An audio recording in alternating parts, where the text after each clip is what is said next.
In the summer of 1914, Europe did not go to war quietly. It went to war with confidence. Across the continent, crowds gathered in city squares and along railway platforms. Bands played, flags were waved, strangers embraced one another in the streets. Newspapers spoke of duty, honor, and destiny. In Berlin, Paris, Vienna, and London, the mood was not fear. It was certainty. Young men boarded trains believing they would be home by Christmas. Officers assured their families that the war would be decisive and brief. Politicians spoke of limited objectives and manageable risks. This confidence was not naive in the way we might imagine. It was rooted in experience. Europe had fought short wars before. Crises had flared and faded. Military planners had spent decades refining strategies built around speed, concentration, and decisive battle. Industrial power was supposed to make victory faster, not harder. Almost no one imagined stalemate. Almost no one imagined years of attrition. And almost no one imagined that the very systems designed to ensure quick victory would instead lock Europe into a war it could not escape. What made this moment so dangerous was not enthusiasm alone. It was the belief that the war would end before its consequences truly began. My name is James, and this is Echoes of the Great War, Episode 3. In our last episode, we followed the July crisis, a month of ultimatums, mobilizations, and decisions that slowly closed off every alternative to peace. By early August, diplomacy had collapsed, and Europe found itself at war. In this episode, we turn to what happened next. We'll begin with the wave of enthusiasm that swept across Europe as the fighting began, and the shared belief that the war would be short and decisive. We'll step into Paris on the first days of mobilization to see how ordinary people experienced the opening of the conflict. Then we'll follow the German invasion of Belgium, where strategic plans collided with reality, and examine how that invasion reshaped the war by drawing Britain into the fighting.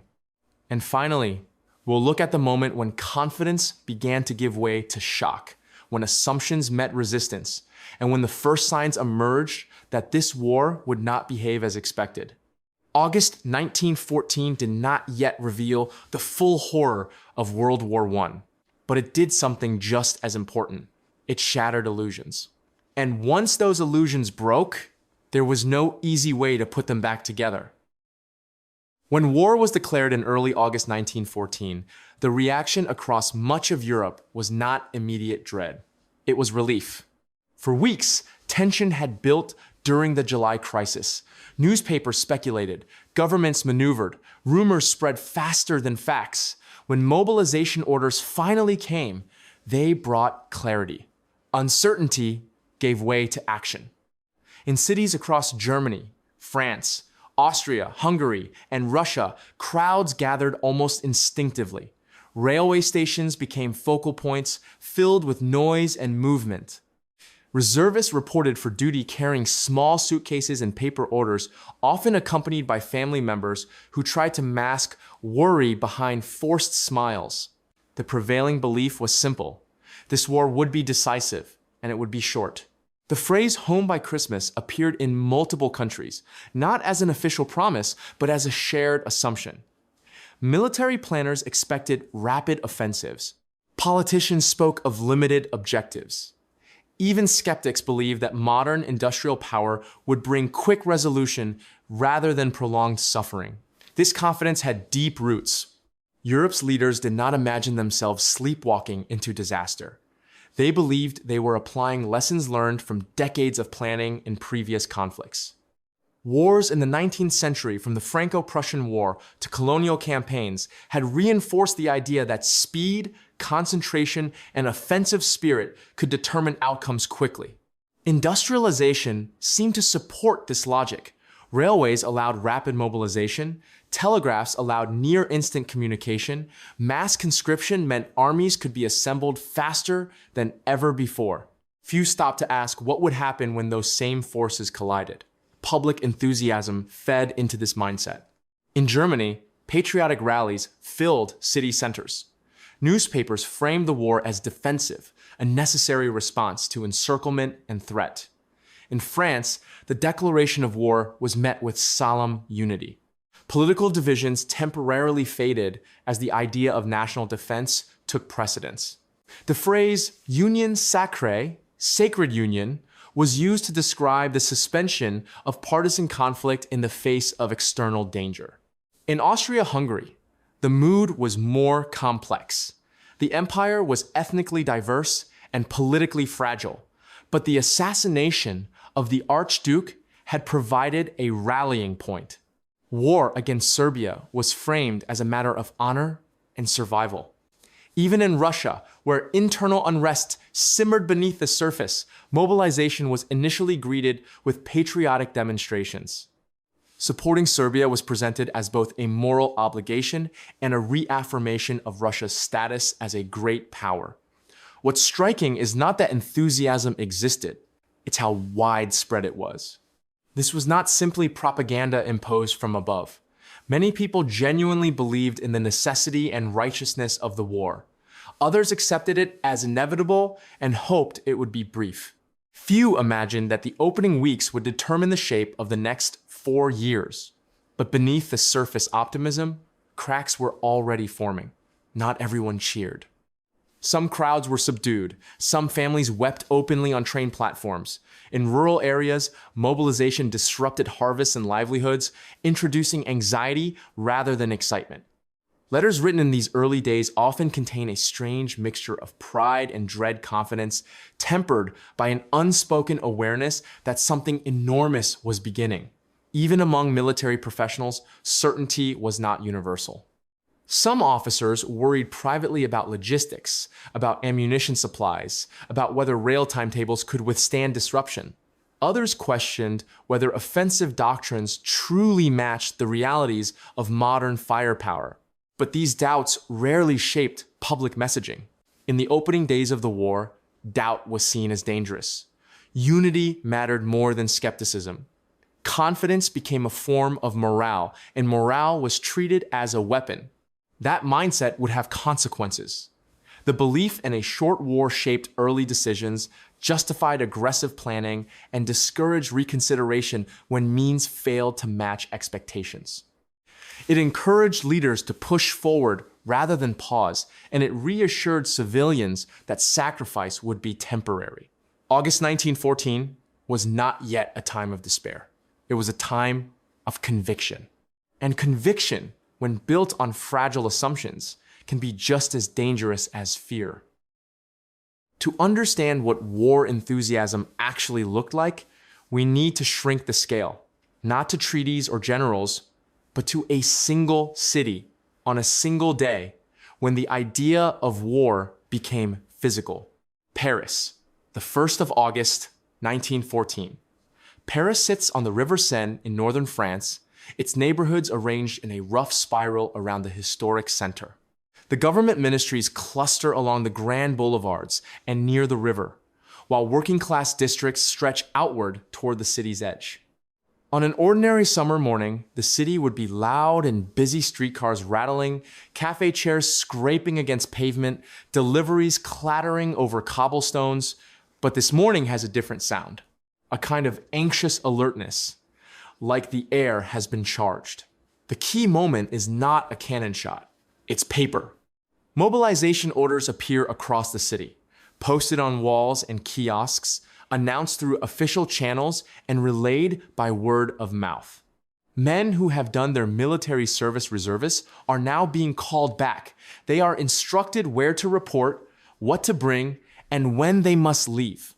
For most Parisians, this is the first time the crisis feels irreversible. For weeks, the newspapers had been full of speculation about diplomacy. People had argued in cafes about Sarajevo, a city in Bosnia-Herzegovina, and about whether the storm would pass as previous storms had passed. Now, the storm is here. Imagine a man in his late 20s, a clerk perhaps, or a postal worker stepping out of his apartment building in the morning. He walks past the familiar corner bakery, past the cafe where he normally reads the paper, and he sees a small crowd gathered around a posted notice. He does not yet know exactly what it says. He already knows what it means. This is one of the most important features of the moment, the mixture of certainty and ignorance. People are certain that war is coming, but they do not yet know what kind of war it will be. The crowd reads the order aloud, line by line, names and categories, timidable, instructions. The language is administrative, almost sterile, as though the state is asking citizens to update an address rather than prepare for battle. Men look at one another with expressions that shift quickly: resignation, pride, fear, determination. Some laugh briefly because laughter is a way to keep terror at a distance. Others go quiet. Paris reacts in waves. In some streets, people cheer. The tricolor appears in windows. Strangers shake hands. There is talk of duty and defense, and in France, that word defense carries the memory of 1871, when France was defeated and Alsace-Lorraine, a region in northeastern France bordering Germany, was lost. In other streets, the mood is more restrained. Families speak in low voices. Mothers tighten their grip on children's hands. The city begins to feel as if it is holding its breath. At railway stations, the scene becomes more intense. Gare de l'Est in eastern Paris is one of the major departure points toward the German frontier. It is normally busy, but now it becomes a kind of national stage. Men arrive with small bags, some still wearing work clothes, carrying papers that assign them to a regiment. Officers and officials attempt to impose order, directing people to lines, checking documents, answering questions they cannot truly answer. There is a particular kind of chaos that comes from organization under strain. Everything is planned, but planning cannot account for the emotional weight of the moment. On the platforms, families crowd together. The goodbye is rarely dramatic at first. It begins with practical details. Write when you can, eat when you can, don't be careless. Then it becomes something else, because everyone knows this may be the last time they see one another. This is where the illusion of a short war performs its most important psychological function. If you believe the war will be over by Christmas, you can say goodbye without confronting the possibility of permanent loss. If you believe the war will be decisive and quick, you can treat this as a temporary interruption rather than the beginning of a different life. The state reinforces that illusion, not necessarily with explicit promises, but with tone. Official statements emphasize unity and resolve. Newspapers focus on confidence. Political leaders call for calm. The phrase union sacrée, sacred union, spreads through public discourse, signaling that political divisions must pause. That unity is real, but it is also fragile, because beneath the flags and music and slogans is a quieter truth. No one in Paris, not the clerk on the street corner, not the official at the station, not even the leaders in government offices along the Seine can see what is coming. They do not know how quickly modern firepower will destroy old tactics. They do not know that the opening battles will not settle the war, but expand it. They do not know that the optimism of these early days will become, for many, a memory so painful it will feel like betrayal. What they know is simpler. Mobilization has begun. The machinery is moving. And once it moves, stopping it will be harder than anyone in Paris can yet imagine. In the early hours of the 2nd of August, 1914, Germany stood at the edge of a decision it had prepared for years and hoped it would never actually have to make. German war planning was built around a single dominating assumption. If war came, it would come on two fronts: France to the west, Russia to the east. Germany, positioned in the center of Europe, believed it could not survive a prolonged war against both at the same time. Speed, therefore, was everything. The solution was a plan first developed years earlier by Count Alfred von Schlieffen, former chief of the German General Staff. The Schlieffen Plan envisioned a massive, rapid strike against France before Russia could fully mobilize, using Germany's rail network to shift forces east only after France was defeated. On paper, it was elegant. In reality, it required violating the neutrality of Belgium. Belgium was a small, densely populated country, situated between Germany and France, bordered by the North Sea to the northwest and France to the south. Its neutrality had been guaranteed by European powers, including Britain, in the 19th century. German planners understood the political risk, but believed military necessity outweighed diplomatic consequence. They also believed Belgium would not resist seriously. This assumption would prove fatal. On the evening of the 2nd of August, Germany delivered an ultimatum to Belgium, demanding free passage for German troops. The message was framed as regretful but firm. Germany claimed it was acting defensively, responding to alleged French intentions, and promised compensation for any damage caused. Belgium was given little time to respond. Belgian leaders faced an impossible choice. Compliance would preserve lives in the short term, but destroy the country's sovereignty and credibility. Resistance would invite invasion by one of Europe's most powerful armies. On the 3rd of August, Belgium refused. That refusal mattered. It was a statement that treaties still meant something, even in a moment when speed seemed to rule everything else. In the early morning hours of the 4th of August, German troops crossed the Belgian border. What followed did not resemble the smooth execution imagined in planning rooms. Belgian resistance, though limited in numbers, was determined and surprisingly effective.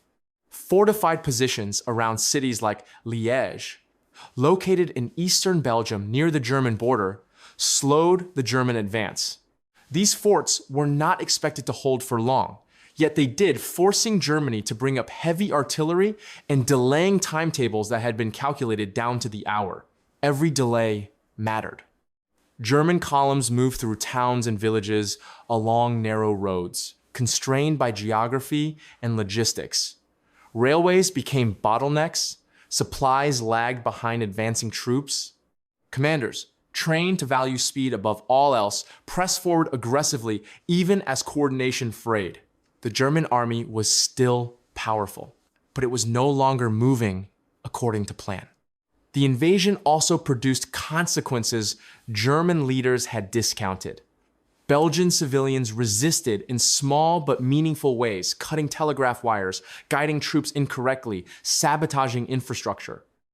German officers, already operating under intense pressure, interpreted this resistance through the lens of fear and suspicion. Harsh reprisals followed. Villages were punished. Civilians were executed. Homes were burned. These actions were often justified internally as necessary security measures, but they shocked international opinion and hardened Belgian resolve. The invasion of Belgium was no longer just a military maneuver. It was a moral crisis, and it was being watched closely from across the Channel. In London, the German violation of Belgian neutrality forced a reckoning that British leaders had hoped to avoid.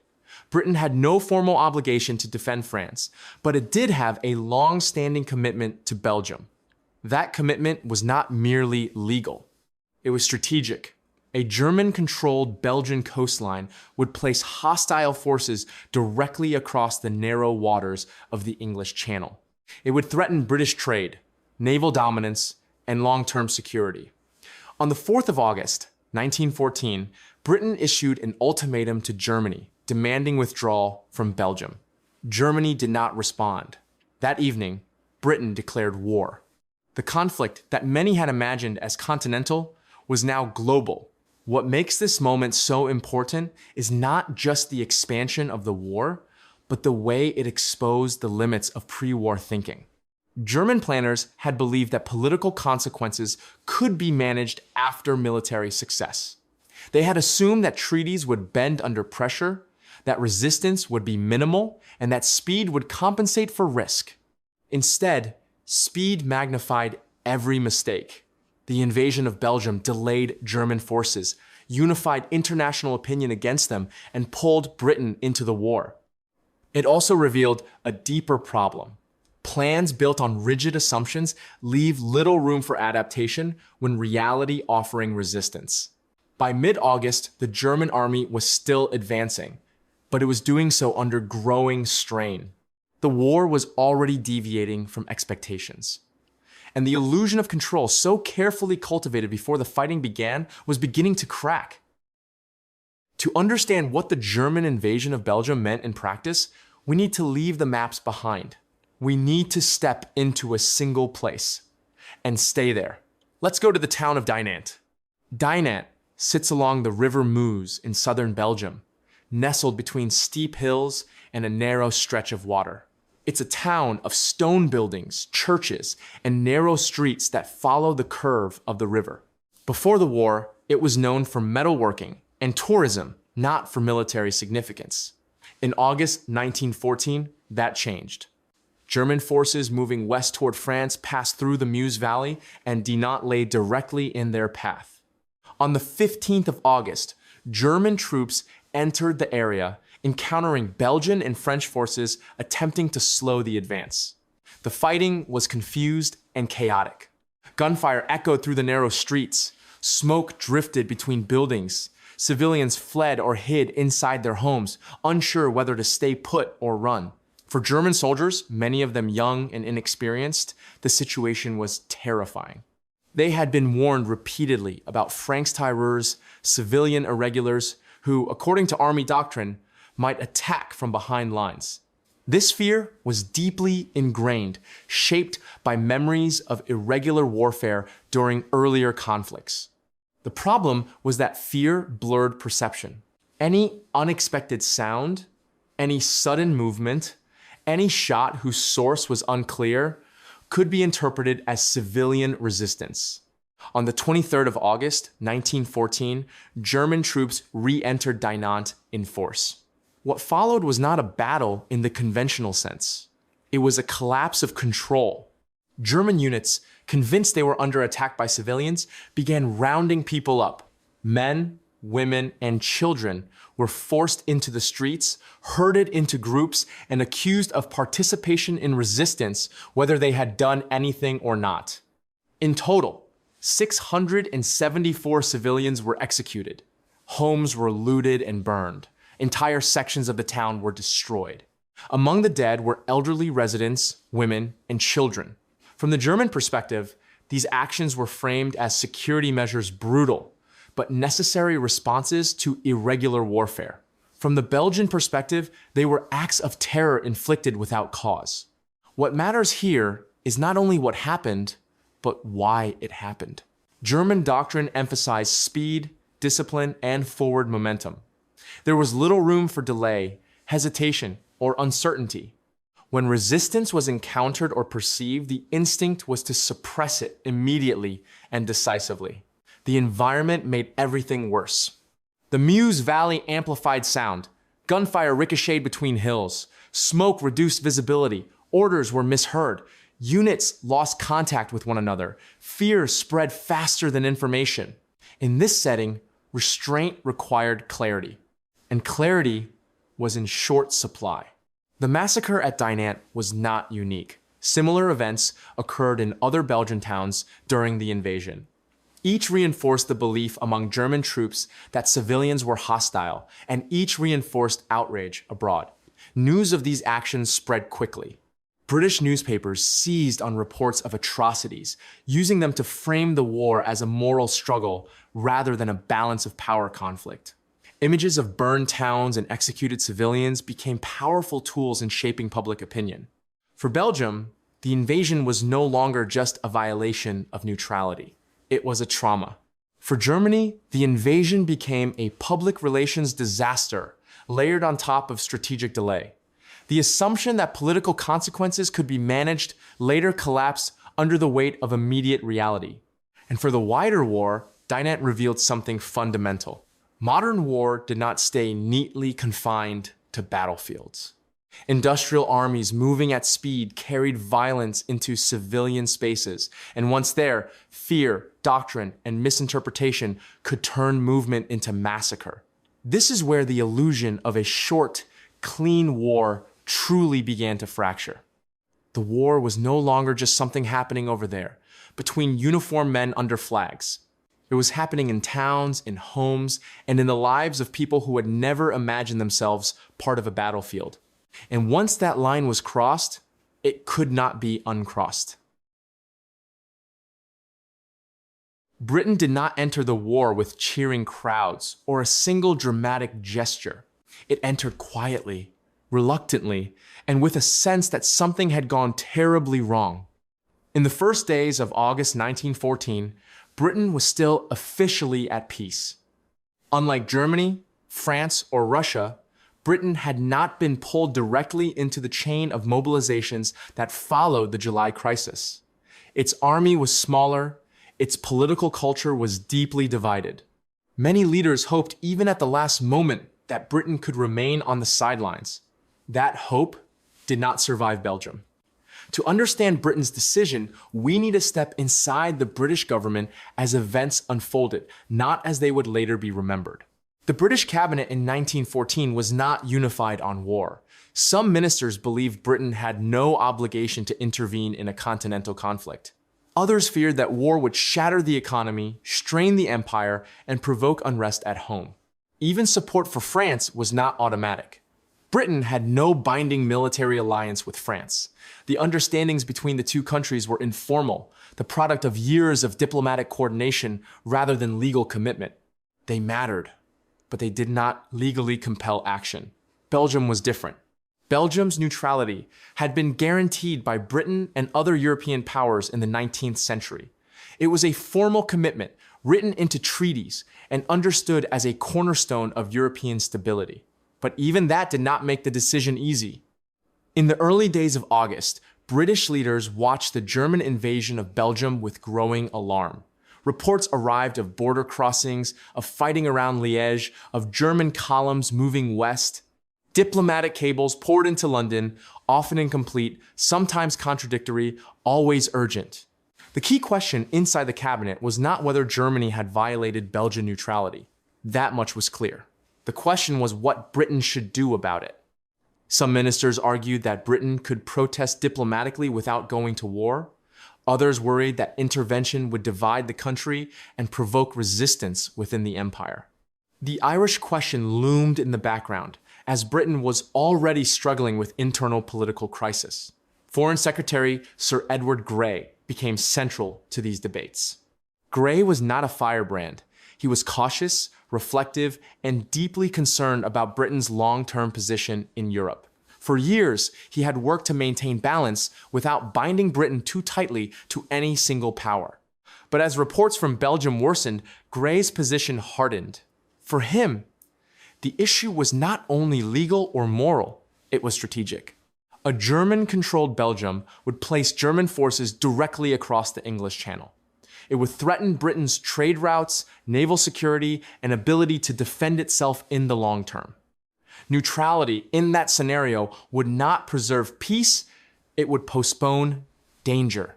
On the afternoon of the 4th of August, Britain delivered an ultimatum to Germany, demanding a guarantee that Belgian neutrality would be respected. The deadline passed without response. That silence mattered. It signaled that Germany was willing to accept British hostility as the price of executing its war plan. That evening, Britain declared war. The decision was framed publicly as a defense of small nations and international law. Those arguments resonated deeply with the British public and helped unify opinion behind the war effort. But they were not the whole story. Britain entered the war because the invasion of Belgium shattered the illusion that this conflict could be contained or managed from a distance. It revealed that German strategy was willing to disregard legal commitments when they conflicted with military necessity. That realization carried profound implications. If treaties could be set aside so easily, what protections remained? Britain's entry transformed the war. It brought naval power, global reach, and the resources of an empire into the conflict. It ensured that the war would be fought not just on land, but at sea and across continents. It also destroyed any lingering hope that the fighting would remain limited in scope or duration. What's striking is how many people in Britain still believed, even after the declaration, that the war might be short. There were no mass celebrations like those seen elsewhere in Europe. The mood was sober, almost restrained. Many Britons accepted the war as necessary, but not as glorious. That restraint would not last. Once Britain committed, it committed fully. Political divisions narrowed. Mobilization accelerated. The machinery of empire began to turn toward war. But the decision itself was marked by hesitation, doubt, and the sense that alternatives had quietly vanished. Britain did not rush toward war. It arrived there step by step, pulled by events that made inaction increasingly dangerous. And in that way, Britain's path mirrored Europe's larger tragedy. No single decision created catastrophe, but each decision narrowed the space in which catastrophe could be avoided. By the end of the 4th of August, 1914, the war had crossed a threshold. It was no longer a continental struggle shaped by alliances and timetables. It was a global conflict, and the belief that it would be short was about to be tested. By the middle of August 1914, the war had already begun to diverge from expectations. Not dramatically, not all at once, but unmistakably.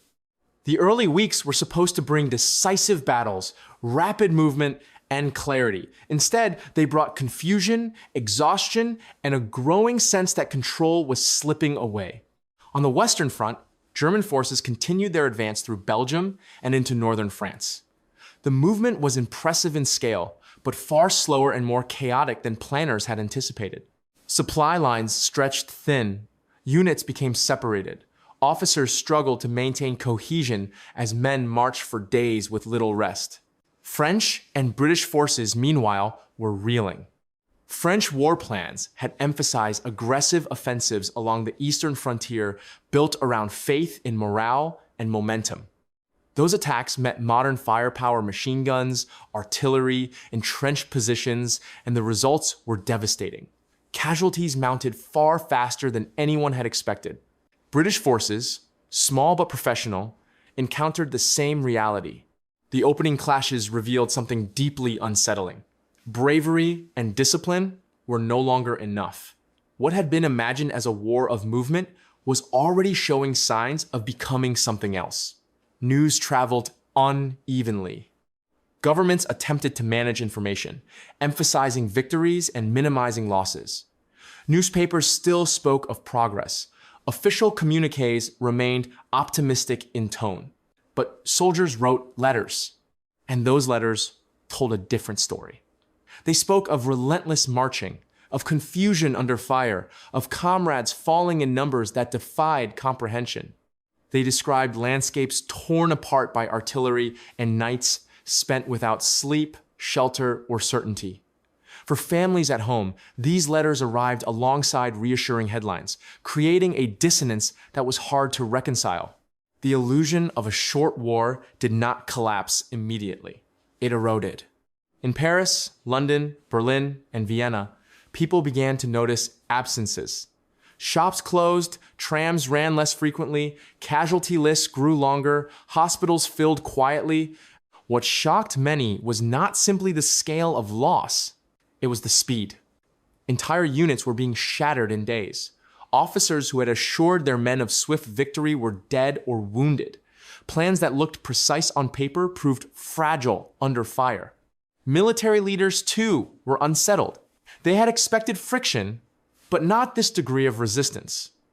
They had anticipated losses, but not this imbalance between effort and outcome. Most troubling of all, they could not yet see a clear path to decisive victory. Instead of reassessing fundamentals, many doubled down. Failure was attributed to execution rather than concept. If attacks stalled, the answer was often to attack again, harder and faster. Withdrawal was still seen as weakness. Adaptation lagged behind reality. By late August, a quiet realization was spreading through command structures on all sides. This war was not behaving as planned. The systems that had promised speed and control were producing delay and exhaustion. The confidence that had sustained early decisions began to look less like strength and more like liability. And yet, even now, few imagined how far this would go. The idea that the war might last years still seemed unthinkable. The belief that sacrifice would soon be rewarded remained powerful. Hope persisted, not because evidence supported it, but because the alternative was too heavy to confront. August 1914 did not destroy Europe's illusions completely, but it cracked them. It revealed that modern war would not be brief, clean, or easily contained. It hinted that industrial power favored defense over offense, attrition over maneuver, endurance over brilliance. The war had begun with confidence. It now continued with unease, and that unease would soon harden into something far more enduring. In this episode, we followed the opening weeks of World War I, not as a story of immediate catastrophe, but as a story of belief. We saw how war began wrapped in confidence, how crowds gathered, trains departed, and governments acted under the shared assumption that this conflict would be decisive and short. That belief shaped everything: military plans, political decisions, and the willingness to accept early losses as temporary costs. We stepped into Paris on Mobilization Day and felt the mixture of pride and uncertainty that defined the moment. We followed German forces into Belgium, where carefully constructed strategy collided with geography, resistance, and human fear. We watched Britain hesitate, debate, and ultimately enter the war when neutrality and distance could no longer be preserved. And finally, we saw the first signs of shock. Not yet despair, but unease. The realization that modern firepower punished offense, that timetables frayed under pressure, and that losses were arriving faster than explanations.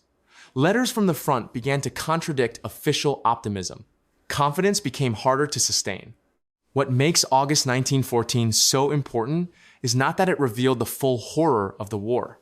It didn't. What it revealed was that the war would not behave as expected, and that the systems guiding decision-making were slow to adapt. Illusions did not vanish overnight. They cracked. And once cracked, they reshaped how the war would be fought. In the next episode, we'll follow that transformation to its logical conclusion. As armies dig in and movement slows, we'll watch the Western Front freeze into place. We'll trace how trenches emerge not by design, but by failure, and how a war imagined as short becomes a war of endurance. Next time, we'll step into the mud, wire, and uncertainty of a new kind of battlefield, and explore how Europe settled into a war it could no longer end. That's next time on Echoes of the Great War.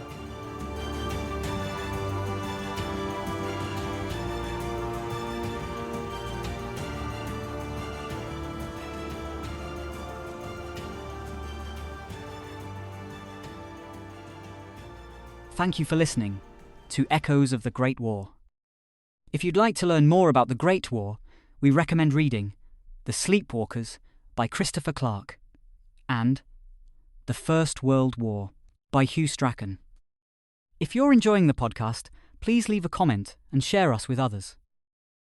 And to be the first to know when new episodes and seasons are released, you can follow the show on your preferred podcast platform and on social media by searching for Echoes of War Pod.